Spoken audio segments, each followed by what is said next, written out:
Hola, muy buenas tardes a todos y bienvenidos a un nuevo programa del canal de Vicente Fuentes y de la web ufopolis.com. Hoy vamos a hablar sobre un incidente ocurrido en el año 1978 que fue protagonizado por diferentes pasajeros y una tripulación completa de piloto, copiloto y operador de radio que desde luego se encontraron con una situación totalmente inesperada en los cielos.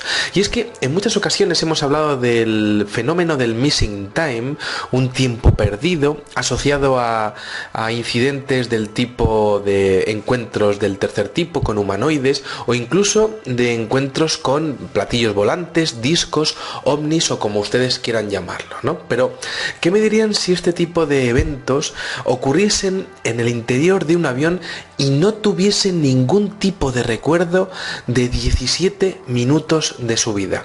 Bueno, pues esto es precisamente de lo que vamos a hablar. Vamos a coger nuestra máquina del tiempo y vámonos al día 31 de enero de 1978. Tenemos el vuelo 502 de las aerolíneas Aviaco y tenemos este avión, un modelo Caravelle 10R, bajo el mando del piloto Carlos García Bermúdez, piloto experimentado con más de 11.500 horas de vuelo a sus espaldas y que desde luego se las sabe perfectamente controlar tanto el avión como dirigirlo en la ruta que están haciendo, una ruta que es entre Valencia, en el este de España, y Bilbao, en el norte de España. Bueno, todo iba bien, las azafatas estaban sirviendo las bebidas a los pasajeros, algún pasajero iba mirando por la ventana, distraído, alguno dormidillo por ahí, y resulta que cuando se estaban aproximando al aeropuerto de Sondica en Bilbao, pues resulta que se dieron cuenta de que había un espeso y opaco cúmulo de nubes que estaba situado a 1 kilómetro de altura y que podía dar problemas. De hecho, el comandante Carlos García Bermúdez llamó a la torre de control de Sondica y dijo, según lo que estamos viendo en los paneles meteorológicos, tenemos una alta probabilidad de tener turbulencias en el aterrizaje a Bilbao. Por favor, dennos instrucciones de si podemos aterrizar allí. Y bueno, pues efectivamente la torre de control les dijo que esperaran un poco, se siguieron aproximando hacia Bilbao y ya les llamaron y les dijeron, no podéis aterrizar aquí, iros para Santander, que está situado a unos 100 kilómetros hacia el oeste de Bilbao, y allí tendréis unas condiciones meteorológicas mucho mejores para poder aterrizar.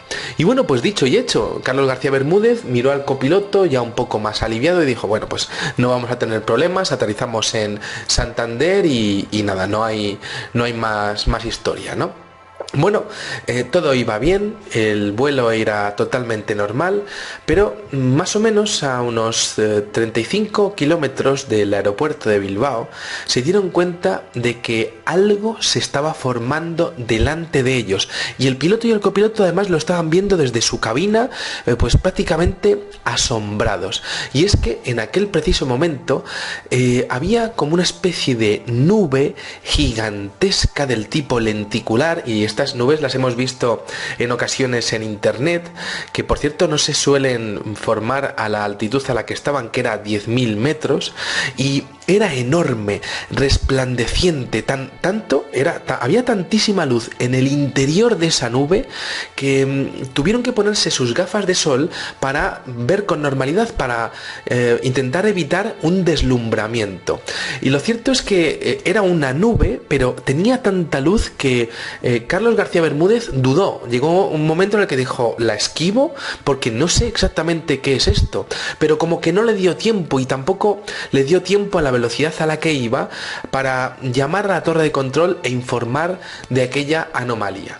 Y bueno, pues comenzaron, no pudieron hacer otra cosa nada más que adentrarse dentro de la nube, y en cuestión de nada, pues resulta que el panel de dirección en el avión comenzó a alertar de que estaban volando en dirección opuesta, es decir, que iban en una trayectoria contraria a la que realmente estaban, o a la que, bueno, pues habían entrado en el interior de la nube, es decir, estaban como volando del revés. Bueno, las brújulas del avión también dejaron de funcionar, al mismo tiempo que el horizonte artificial del avión, que aparece pues lo que viene siendo en los instrumentos de a bordo, mostraban también que la aeronave se estaba desplazando al revés. más. Bueno, evidentemente el comandante García pues se quedó asombrado de lo que estaba ocurriendo, no había visto algo así nunca, jamás, y lo cierto es que fue un poco angustiante porque jamás había visto algo así, ¿no? Y lo cierto es que al pasar la nube todo retornó a la normalidad, todos los indicadores mostraban parámetros normales, pero el registro de las millas recorridas sorprendentemente registraba la misma distancia recorrida al momento en el que entraban en la nube. Es decir, estuvieron alrededor de unos minutos, en el interior de aquella nube, pero lo que es el cuentakilómetros, podríamos decir, ¿no? Lo que es los kilómetros recorridos marcaban lo mismo al final de la nube que al principio de la nube. Bueno, el Caravelle, aquel avión, marcado con el vuelo 502, aterrizó algunos minutos después, sin problema alguno, en la pista del aeropuerto de Santander, y una vez allí informaron de lo ocurrido.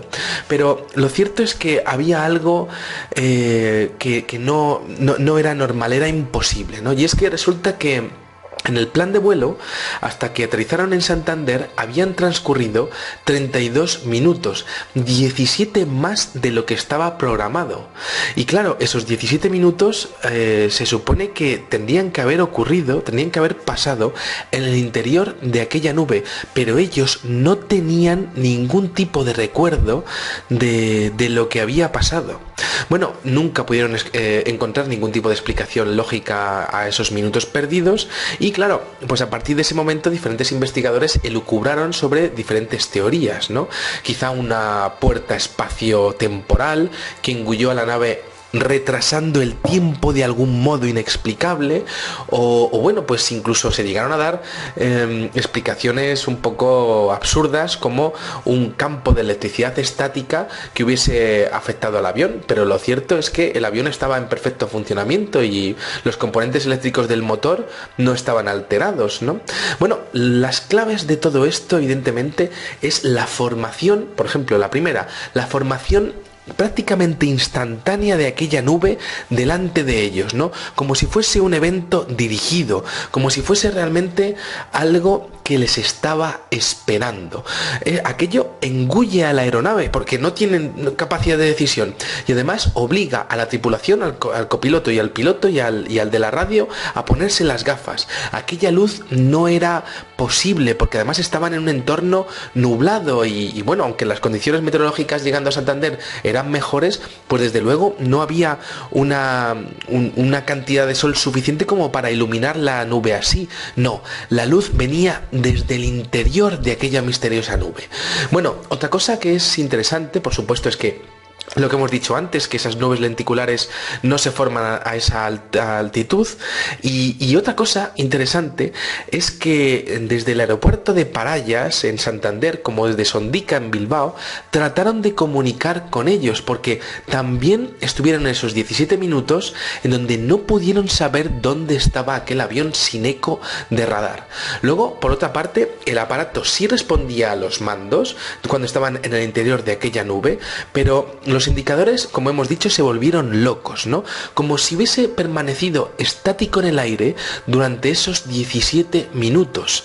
Bueno, es interesantísimo el hecho de observar este evento como una posible abducción masiva por parte de una tecnología que es capaz de, pues prácticamente de formar un cúmulo nuboso alrededor de un posible objeto y que de hecho es capaz de pararlo y de prácticamente darle la vuelta al avión, como así quedan registrados los movimientos en los controles de la cabina, ¿no?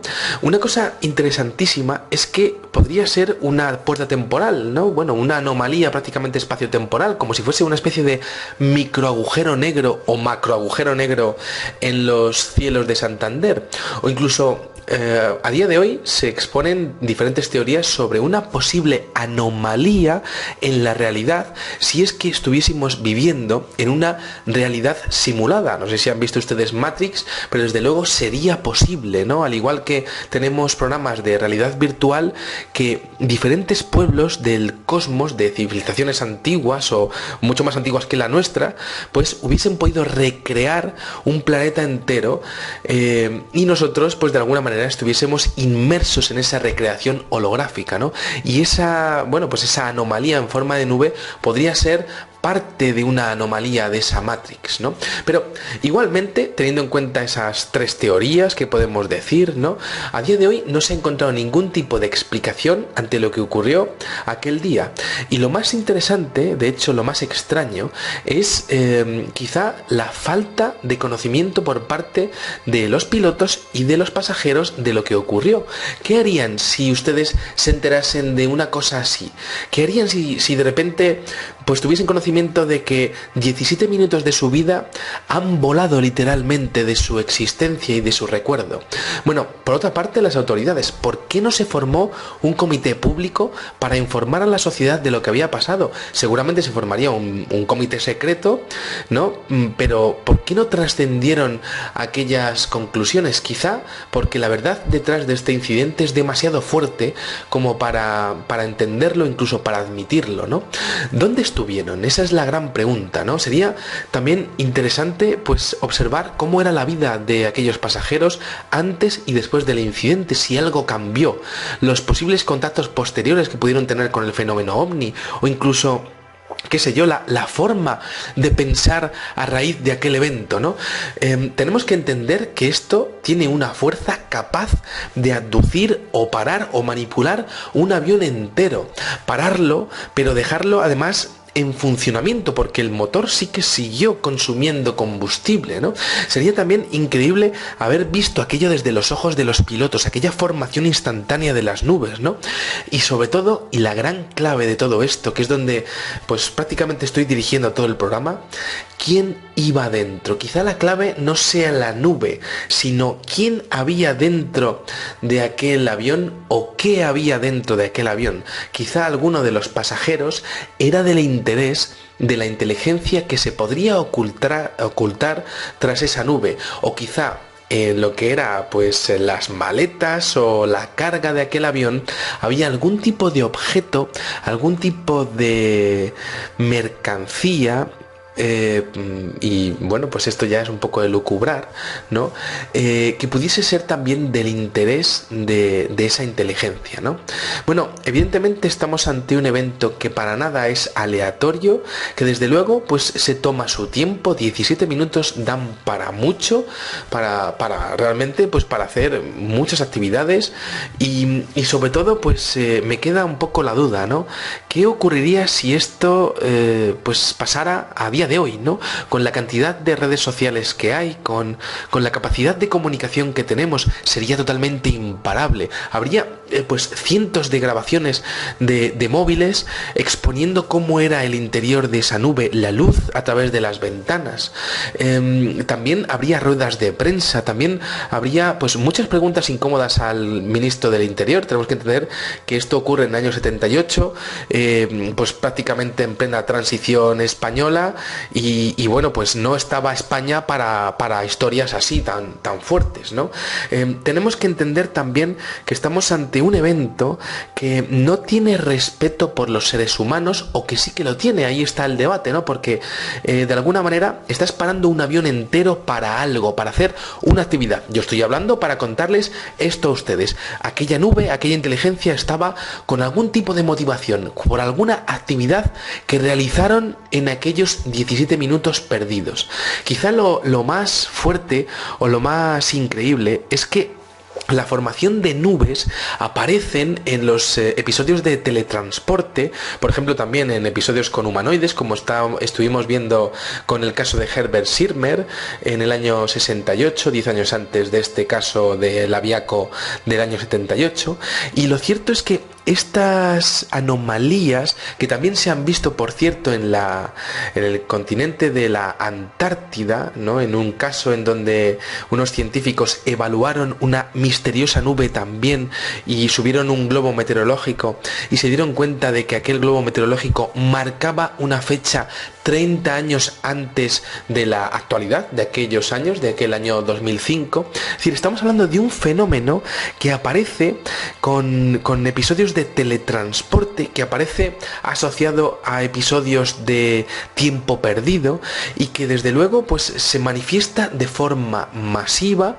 de forma controlada a nivel físico-químico, es decir, es un área de expansión que llega hasta un punto determinado y ya no crece más. Y además estamos hablando de algo con gran velocidad, es decir, con intencionalidad y con un proceso químico, podríamos decir, o energético, que desde luego pues es controlado y que desde luego es muy eficiente, con un altísimo rendimiento, como si la ciencia que hubiese detrás realmente estuviese muy desarrollada. No fallan, es decir, está hecho a la primera, no hay ningún tipo de error en el proceso, ¿no? Y esto me fascina realmente, ¿no?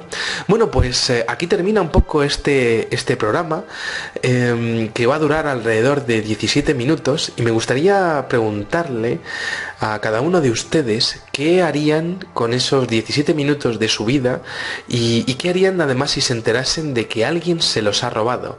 Lo que dura este videoprograma, alguien, desde luego, en aquel caso, se lo llevó y no se sabe qué ocurrió con ello. Nada más, espero que hayan disfrutado muchísimo de este videoprograma y les espero en el siguiente. Me leeré sus comentarios con mucha atención y desde luego los disfrutaré. Muchas gracias y, como digo siempre, salud y suerte. Adiós.